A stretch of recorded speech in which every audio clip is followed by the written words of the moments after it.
Jewish people are renowned for many things, but one thing that they're not renowned for is keeping quiet.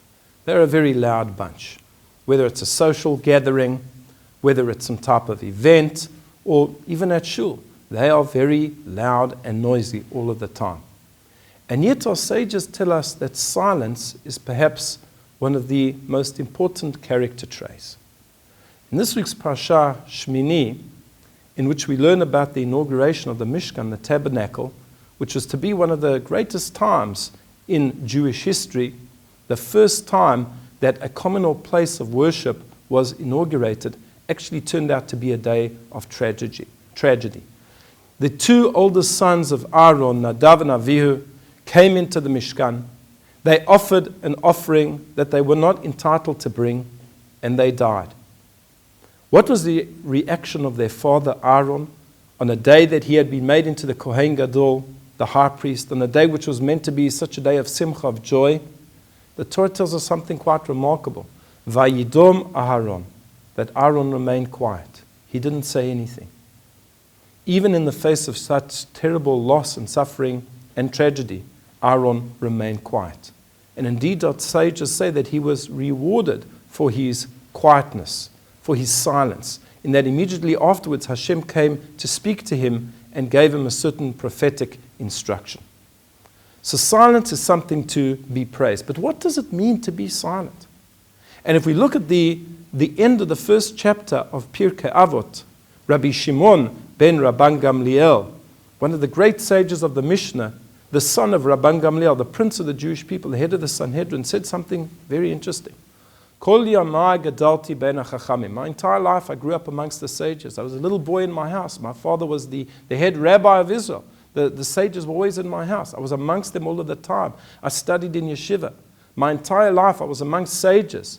Velo matzati laguf tov mishtika. And I found nothing better for the body than keeping quiet. Well, that's really something amazing. He was amongst sages all of the time. I'm sure they must have discussed and debated in the same way that we do in yeshivot today. And yet, all that Rabban Shimon can say is that the best thing that he found for himself was silence, shtika. What does that mean exactly? Are we meant to just keep quiet all of the time? So here, Rambam Maimonides, in his commentary to the Mishnah, shares with us a categorization of speech.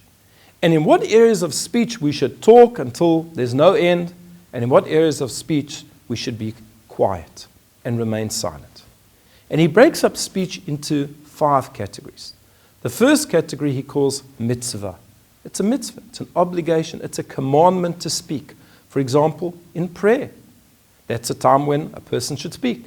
Kriyat Torah, the reading of the Torah. The study of Torah, the saying of the Shema, coming to the Pesach Seder, those are times when we must speak and we must tell over what our tradition says. It's a mitzvah, it's an obligation to do such a thing.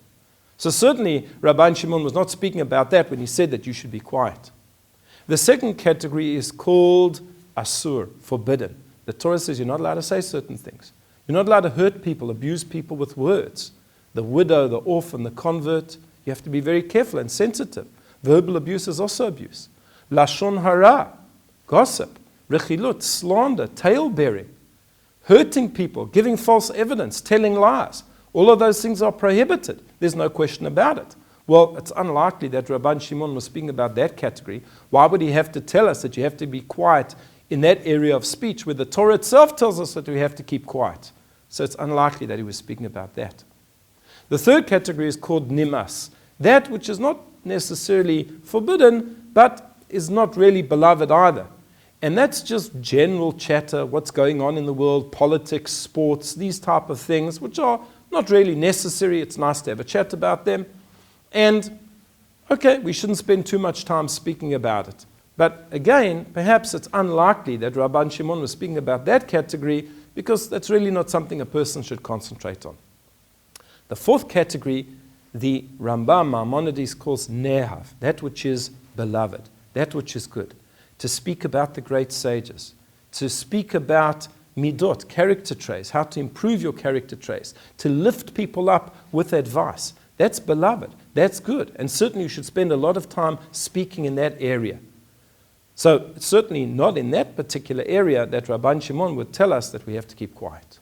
So what area is he speaking about? This brings us to the fifth category, which is called mutar, permitted speech.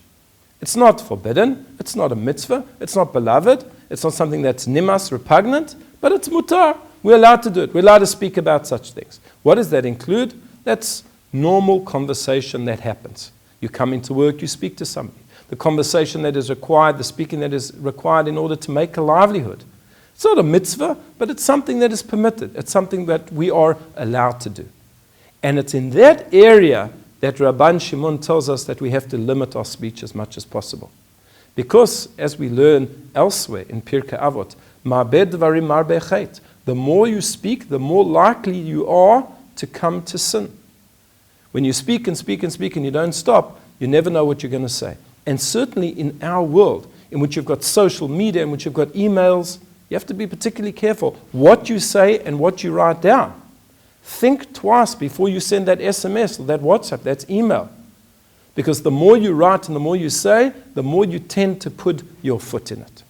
And therefore Rabban Shimon tells us, Lo matzati laguf tov mishtik. I found nothing better for the body. He doesn't say for the soul. Never mind the soul, but even for the body, you can harm yourself with words. Words can be very, very destructive. And that's why the Torah praises us that when Aaron suffered the terrible tragedy, he kept quiet. There was a lot that he could say. He could certainly blame God. He could cry out in anger, but he remained quiet.